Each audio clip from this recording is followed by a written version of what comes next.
The haunted palace എന്ന കെ-ഡ്രാമയുടെ 4ാമത്തെ എപ്പിസോഡാണ് ഇന്നത്തെ വീഡിയോ. ഇതിന് മുൻപത്തെ എപ്പിസോഡ്സ് നിങ്ങൾ കണ്ടിട്ടില്ലെങ്കിൽ അതെന്തായാലും കാണുക.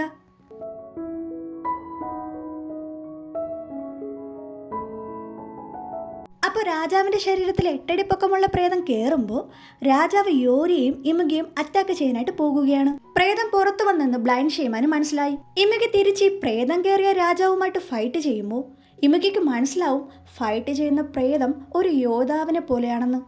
പ്രേതത്തിൽ നിന്നും ഫ്രീ ആയ രാജകുമാരനെ ഭടന്മാരെ കെയർ ചെയ്യും. 8 അടി പൊക്കമുള്ള പ്രേതമാണെങ്കിൽ ഇമുഗിയെ ഫൈറ്റ് ചെയ്ത് ദൂരേക്കെറിയും. രാജാവാണെന്ന് വിചാരിച്ച് ഈ ഭടനാണെങ്കിൽ രാജാവിനെ പ്രൊട്ടക്റ്റ് ചെയ്യാൻ വേണ്ടി ഫ്രണ്ടിൽ വന്ന് നിൽക്കുമ്പോൾ പ്രേതം കയറിയ രാജാവ് അവനോട് ചോദിക്കും, നിനക്കാദ്യം ചാവണ്ടെങ്കിൽ എൻ്റെ മുന്നിൽ നിന്നും മാറും.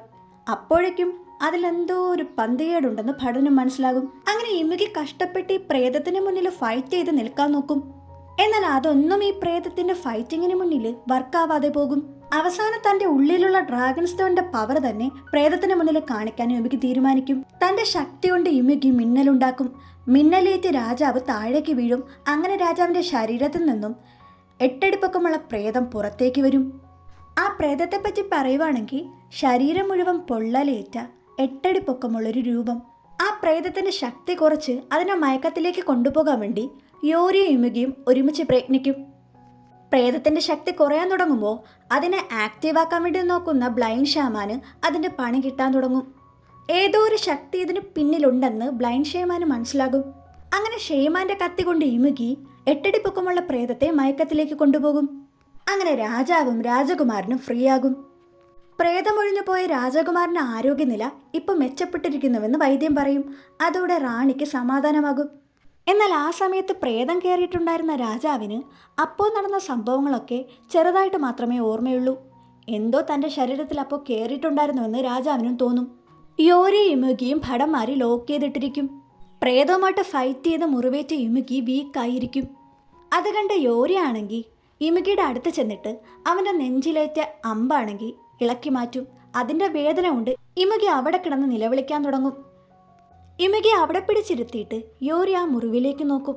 എന്നിട്ട് പണ്ട് യൂൻഗ്യാപ്പിന് വേണ്ടി അവൾ ശേഖരിച്ച മരുന്ന് ഇപ്പം പ്രയോജനപ്പെട്ടത് ഇമുഗിക്കാണെന്ന് മനസ്സിലാക്കി ആ മരുന്ന് ഇമുഗിക്ക് വെച്ചു കൊടുക്കും. എന്നിട്ട് ആ മുറിവ് കെട്ടിവെക്കും. അതിനുവേണ്ടി ഇമുഗിയുടെ ശരീരത്തിൽ ഈ തുണി കൊണ്ട് ചുറ്റുമ്പോൾ ഇവൾ അടുത്ത് വന്നിരിക്കുമ്പോൾ ഇമുഗിയുടെ ഹാർട്ടാണെങ്കിൽ ബീറ്റ് ചെയ്യാൻ തുടങ്ങും. ഈ ഹ്യൂമൻ ഫീലിങ്സ് ഒട്ടും ശരിയല്ലെന്ന് പറഞ്ഞ് ഇമുഗിയാണെങ്കിൽ യോരിയെ പിടിച്ചു മാറ്റും. മരുന്ന് വെച്ച് എന്നെ എന്തിനാ തള്ളിയിട്ടെന്ന് യോരി ചോദിക്കും. ഇമുഗി യോരിയോട് പറയും, മതി മതി, നീ ഇതോടെ നിർത്തിക്കോ പ്രേതത്തിന് പിന്നാലെ പോകുന്നത്.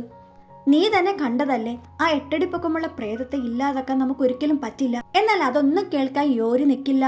അവൾ യൂൻഗ്യാപ്പിനെ തിരിച്ചു കൊണ്ടുവന്നിട്ടേ അടങ്ങുള്ളൂ. അപ്പോഴേക്കും അവർ ലോക്ക് ചെയ്ത സ്ഥലത്തേക്ക് രാജാവെത്തും. തന്റെ മുന്നിൽ നിൽക്കുന്നത് യൂൻഗ്യാപ്പ് അല്ലെന്ന് രാജാവിന് ബോധ്യമാകും. നീ ആരാണെന്ന് രാജാവ് ഇമുഗിയോട് ചോദിക്കും. ഈ സമയം രാജകുമാരന്റെ ബോധം വരും. അവന് റാണിയെയും എല്ലാവരെയും തിരിച്ചറിയാൻ പറ്റുന്നുണ്ടെന്ന് പറയും. രാജാവിൻ്റെ ആ ചോദ്യത്തിന് മുന്നിൽ ഇമുഗി പറയും, യൂൻഗ്യാപ്പ് കൊല്ലപ്പെട്ടു. കൊന്നത് മിനിസ്റ്റർ ഓഫ് വാർ ആണ്. രാജകുമാരനെ പുറത്തേക്ക് കൊണ്ടുപോയതും ഈ നടന്ന സംഭവത്തിനൊക്കെ കാരണം നീയാണെന്ന് ഇമുഗിയുടെ രാജാവ് പറയുമ്പോൾ നടന്നത് അങ്ങനെയല്ല, ഇതിനൊക്കെ കാരണം 8 അടി പൊക്കമുള്ള പ്രേതമാണെന്ന് യോരി പറയാൻ ശ്രമിക്കും. അവിടേക്ക് വന്ന രാജകുമാരൻ യോരി പറഞ്ഞതൊക്കെ ശരിവെക്കും. അവർ തന്നെ സഹായിക്കാനാണ് ശ്രമിച്ചതെന്നും തൻ്റെ ശരീരത്തിലുണ്ടായിരുന്ന പ്രേതത്തെ അവരാണ് ഒഴിപ്പിച്ചതെന്നും രാജാവിനോട് രാജകുമാരൻ പറയും. തൻ്റെ മകൻ ആരോഗ്യവാനായിട്ട് മുന്നിൽ നിൽക്കുന്നത് കാണുമ്പോൾ രാജാവിന് സന്തോഷമാകും. അങ്ങനെ രാജകുമാരൻ ഉറങ്ങുന്നത് കണ്ട് സമാധാനമായി രാജാവ് പുറത്തേക്ക് വരുമ്പോൾ മുൻപ് നടന്ന സംഭവത്തിൽ തൻ്റെ ശരീരത്തിൽ എന്തോ കയറിയിട്ടുണ്ടെന്നും താൻ രാജാവിനെ പോലെയല്ല ബിഹേവ് ചെയ്തതെന്നും രാജാവ് സംശയം പറയുമ്പോൾ അതേ സംശയം ഭടന്മാർക്കുമുണ്ടെന്ന് പറയും. പ്രേതത്തിൽ വിശ്വാസമില്ലാതിരുന്ന രാജാവിന് എന്തോ അതുമായിട്ട് ബന്ധപ്പെട്ട് നടക്കുന്നുണ്ടെന്ന് മനസ്സിലാകും. യോരിയും ഇമുഗിയും വെറുതെ വിടാൻ രാജാവ് പറയും. ഇമുഗിയും യോരിയും അങ്ങനെ വീട്ടിലേക്ക് നടക്കുമ്പോൾ വേദന കൊണ്ട് ഇമുഗി താഴേക്ക് വീഴും. എനിക്ക് കുറച്ച് വെള്ളം ആവശ്യമാണെന്ന് ഇമുഗി പറയുമ്പോൾ യോരി ഉടനെ ചോദിക്കും, കുടിക്കാനുള്ള വെള്ളമാണോ? കുറച്ച് ആലോചിക്കുമ്പോൾ വെള്ളത്തിൽ കിടക്കാനാണ് ഇമുഗി പറഞ്ഞതെന്ന് അവൾക്ക് മനസ്സിലാകും.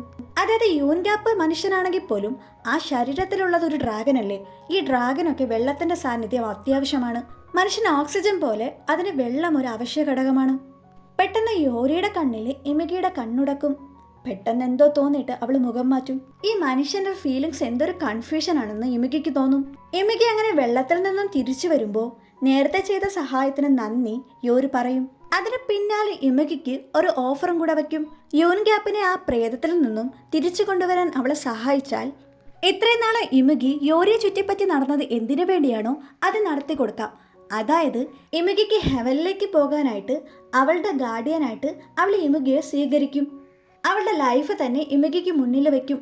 അത് കേൾക്കുമ്പോൾ ഇമകിക്ക് ദേഷ്യം വരും. ഇമകി പറയും, ഇത്രയും നാളും ഞാൻ ഈ ഒരു കാര്യത്തിന് വേണ്ടി നിന്റെ പിന്നാലെ നടന്നു. ഇപ്പോൾ ആ ഒരു യൂൻഗ്യാപ്പിന് വേണ്ടി നീ ഈസി ആയിട്ട് നിന്റെ ജീവിതം തരാൻ തയ്യാറാകുന്നുണ്ട്. എനിക്ക് വേണ്ട. അത് പറഞ്ഞ് ഓഫർ നിരസിച്ച് യൂൻഗ്യാപ്പ് പോകും.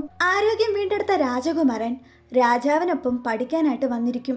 അവനെ പഠിപ്പിക്കുന്നത് രാജാവിൻ്റെ മെറ്റേണൽ ഗ്രാൻഡ് ഫാദറായ കിം ആണ്. രാജകുമാരന്റെ ആരോഗ്യം തിരിച്ചു കിട്ടിയതിൽ എല്ലാവരും ഹാപ്പിയാണ്. ആരോഗ്യം വീണ്ടെടുത്ത രാജകുമാരനെ കാണാനായിട്ട് രാജമാതാവ് വരും. ഞാൻ കഴിഞ്ഞ എപ്പിസോഡുകളിൽ പറഞ്ഞത് ഇവർ റാണിയുടെ മാതാവാണെന്ന്. അത് തെറ്റാണ്. രാജാവിൻ്റെ രണ്ടാനമ്മ എന്നൊക്കെ പറയാം. ആ സ്ഥാനമാണ് ഇവർക്ക് കൊട്ടാരത്തിലുള്ളത്. ഇവർ രാജകുമാരനെ കാണാൻ വന്നിട്ട് അവൻ അടുത്തേക്ക് വിളിക്കും. ഇവർ പറയും, എൻ്റെ കൊച്ചുമോൻ അടുത്തേക്ക് വന്നേ, ഞാനൊന്ന് കെട്ടിപ്പിടിക്കട്ടെ. റാണി ഓക്കെ പറയുമ്പോൾ രാജകുമാരൻ അടുത്തേക്ക് പോകും. രാജകുമാരനെ കെട്ടിപ്പിടിക്കുമ്പോൾ അവൻ്റെ ശരീരത്തിൽ നിന്നും പ്രേതം ഒഴിഞ്ഞു പോയിട്ടുണ്ടെന്ന് രാജമാതാവിന് മനസ്സിലാകും. ഇവർ നേരെ ബ്ലൈൻഡ് ഷേമാനെ കാണാൻ പോയിട്ട് രാജകുമാരൻ്റെ ശരീരത്തിൽ നിന്നും പ്രേതം ഒഴിഞ്ഞു പോയിട്ടുണ്ടല്ലോ എന്ന് ചോദിക്കും. ഈ ഷേമൻ പറയും, എന്നോട് ക്ഷമിക്കണം രാജമാതാവേ, ആ പ്രേതത്തെ ഞാൻ മന്ത്രം ചെയ്ത് വീണ്ടും തിരിച്ചു കൊണ്ടുവരാം. അത് കേട്ട് രാജമാതാവ് പറയും, അതെന്തായാലും ഇനി വേണ്ട. ആ പ്രേതം ഇനി തിരിച്ചു വരുന്നത് എനിക്ക് ചിന്തിക്കാൻ കൂടെ വയ്യ. നീ ഇനി ഒന്നും ചെയ്യണ്ട. എൻ്റെ മകനെ ആ പ്രേതം പിടിക്കാതെ നോക്കിയാൽ മതി. അവൻ്റെ ജീവൻ സേഫ് ആണോ എന്ന് നീ ഉറപ്പുവരുത്തണം. അതും പറഞ്ഞ് ഇവരുടെ മകൻ്റെ വസ്ത്രം ഈ ഷെയ്മാന് കൊടുക്കും. എന്നിട്ട് അവർ പോകും. ഈ റാണി അതൊക്കെ പറഞ്ഞതിൽ ദേഷ്യം വന്നിട്ട് പ്രേതത്തെ തിരിച്ചു കൊണ്ടുവരാനും സമ്മതിക്കില്ല ഈ തള്ള എന്ന് പറഞ്ഞ അവരുടെ മകൻ്റെ വസ്ത്രം ബ്ലൈൻഡ് ഷെയ്മാൻ ആ തീയുടെ അടുത്തേക്ക് വലിച്ചെറിയും. ആ വസ്ത്രത്തിലേക്ക് 8 അടി പൊക്കമുള്ള പ്രേതം കയറും. അങ്ങനെ ആ വസ്ത്രം മുഴുവനായിട്ട് കത്തും. പണി പാളിയെന്ന് ബ്ലൈൻഡ് ഷെയ്മാന് മനസ്സിലാകും. അടുത്ത ദിവസം യോരിയാണെങ്കിൽ ഇമുകിയെ ചവിട്ടി എണീപ്പിക്കാൻ നോക്കും. യോരി പറഞ്ഞ ഓഫറിനെ കുറിച്ച് ഒന്ന് ആലോചിക്കാൻ അവൾ ഇമുകിയോട് പറയും. അത് മറന്നേക്കുമെന്ന് ഇമുകി പറയുമ്പോൾ അവനെ സോപ്പിടാൻ വേണ്ടി ഇവളെ ക്യാൻഡി കൊടുക്കും. ആ ക്യാൻഡി കഴിക്കുമ്പോൾ പിന്നെ ഇമുകി പുതിയൊരു ലോകത്തെത്തിയ ഫീൽ അവനുണ്ടാകും. ആ 8 അടി പൊക്കമുള്ള പ്രേതത്തെ ഒഴിപ്പിച്ച് യൂൻഗ്യാപ്പിനെ തിരികെ കൊണ്ടുവരാൻ അവളെ സഹായിക്കണമെന്ന് പിന്നെയും യോരി ഇമുകിയോട് പറയും. എന്നാൽ ഇമുകിയാണെങ്കിൽ അതിന് തയ്യാറാവാതെ അത് മറന്നേക്കെന്ന് പറഞ്ഞ് പുറത്തേക്ക് പോകും. അത് വർക്കൗട്ട് ആവാത്ത നിരാശ യോരിയും പ്രകടിപ്പിക്കും. കൊട്ടാരത്തിനകത്തായിട്ട് ആഭിചാരക്രിയകൾ ചെയ്ത ഉപകരണങ്ങൾ കണ്ടെടുത്തതായിട്ട് ഭടൻ വന്ന് അറിയിക്കും.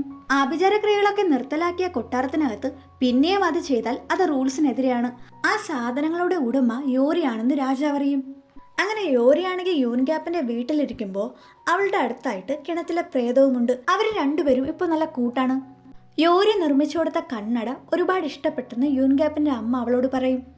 ഇതെല്ലാം കണ്ട് ഒരു പണിയും എടുക്കാതെ പുച്ഛത്തിൽ കിടക്കുന്ന ഇമുകിയെ യോരി വന്ന് അടിക്കും. അപ്പോഴാണ് ഇമുകിയുടെ ഷൂസിൽ മുഴുവൻ മണ്ണായത് യോരി ശ്രദ്ധിക്കുന്നത്. അത് കണ്ടപാടെ ഇമുകി ആ ഷൂസ് പിടിച്ചു വാങ്ങും. അപ്പോഴേക്കും രാജകൽപ്പന പ്രകാരം യോരിയും ഇമുകിയും കൊട്ടാരത്തിലേക്ക് കൊണ്ടുപോകാൻ ഭടന്മാരെത്തും. വീണ്ടും പഴയ പോലെ രാജാവ് ഇവരെ ലോക്ക് ചെയ്ത് വിചാരണ ചെയ്യും. തങ്ങൾ എന്ത് തെറ്റാണ് ചെയ്തതെന്ന് യോരി ചോദിക്കുമ്പോൾ രാജസേവകനാണെങ്കിൽ യോരിയുടെ പൂജാ സാധനങ്ങൾ അവളുടെ നേരെ വയ്ക്കും. അത് കണ്ട ഉടനെ ആ സാധനങ്ങൾ അവിടെ കൊണ്ട് വച്ചത് യോരിയല്ലെന്ന് അവൾ അവകാശപ്പെടും. അത് കേട്ട് രാജാവ് പറയും, ഇതിൻ്റെ ഉടമ നീയാണ്. കൊട്ടാരത്തിനകത്ത് ആഭിചാരക്രിയകൾ ഞാൻ നിരോധിച്ചിരിക്കുകയാണ്. അതുകൊണ്ട് തന്നെ അതിനെതിരെ ആരെങ്കിലും എന്തെങ്കിലും ചെയ്താൽ അവരെ ഈ രാജയാത്രത്തേക്ക് പുറത്താക്കാനാണ് എൻ്റെ തീരുമാനം. അതും പറഞ്ഞ് രാജാവ് പോകാനൊരുങ്ങുമ്പോൾ യോരി പറയും, ആ 8 അടി പൊക്കമുള്ള പ്രേതം ഇനിയും തിരിച്ചു വരും. അത് പൂർണ്ണമായിട്ടും പോയിട്ടില്ല. രാജാവ് പറയും, എനിക്കൊന്നും കേൾക്കണ്ട, നിങ്ങൾ ഈ രാജ്യത്തിൻ്റെ പുറത്തു പോകണം. അങ്ങനെ രാജാഭടന്മാർ യോരിയെ ഇമുകിയും രാജ്യത്തിൻ്റെ അതിർത്തിയിലാക്കും. എന്നിട്ട് കെട്ടഴിച്ചു വിടും. ചിലവനായിട്ട് കുറച്ച് കാശും കൊടുക്കും. യോരി രാജാവിനോട് പറയാൻ കയ്യിലുള്ള ആ മാന്ത്രികക്കല്ല് ഒരിക്കലും ഉപേക്ഷിക്കരുതെന്ന് പറഞ്ഞേക്കും.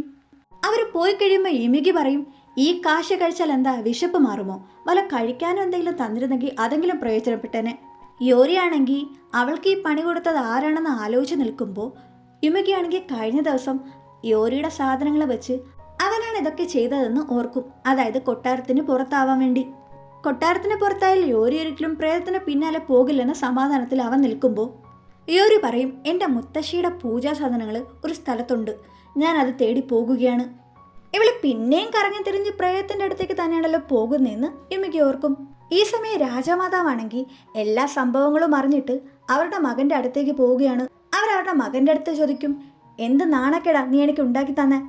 ഒരു തോഴിയോട് നീ എന്ത് വൃത്തികേടാ കാണിച്ചേ?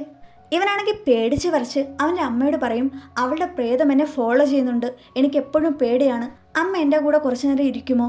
അങ്ങനെയൊക്കെ പറയുമ്പോൾ ഈ രാജാമാതാവാണെങ്കിൽ അവനൊരൊറ്റ അടി വെച്ചു കൊടുക്കും. എന്നിട്ട് പറയും, നീ ഒരു രാജാവാകേണ്ടവനല്ലേ, ഒരു രാജാവിനുള്ള യോഗ്യത പോലും നിനക്കില്ല, നീ രാജാവാകുമെന്നുള്ള പ്രതീക്ഷയും എനിക്ക് പോയി, ഞാൻ ഇനി നിൻ്റെ അമ്മയല്ല. അതും പറഞ്ഞ് അവർ പോകാൻ നോക്കുമ്പോൾ ഇവനാണെങ്കിൽ അവരുടെ കാല് പിടിച്ച് പോകല്ലെന്ന് പറയും. സ്വന്തം അമ്മയുടെ മുന്നിൽ തെറ്റുകാരനായതിൻ്റെ ദേഷ്യം തീർക്കാൻ വേണ്ടി ഇവനാണെങ്കിൽ മരിച്ചുപോയ തോഴിയുടെ വീട്ടിൽ ചെന്നിട്ട് അവളുടെ അച്ഛനെ പൊതിരെ തല്ലും. തൻ്റെ അച്ഛനെ അവൻ തല്ലുന്നതൊക്കെ നോക്കി നിൽക്കാൻ മാത്രമേ ആ പ്രേതത്തിന് സാധിച്ചുള്ളൂ.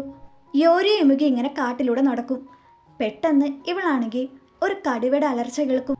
യോരിയുടെ മുന്നിൽ ചാടി വീഴാനായിട്ട് കടുവ നിൽക്കുമ്പോൾ ഇമുകിയാണെങ്കിൽ തൻ്റെ ഇടിമിന്നൽ ശക്തി കൊണ്ട് അതിനെ ഓട്ടിച്ചു വിടും. ഇവിടെ ഒരു കടുവയെ ഞാൻ കണ്ടുവെന്ന് യോരി പറയുമ്പോൾ അത് പോയില്ലേന്ന് ഇമുകി ചോദിക്കും.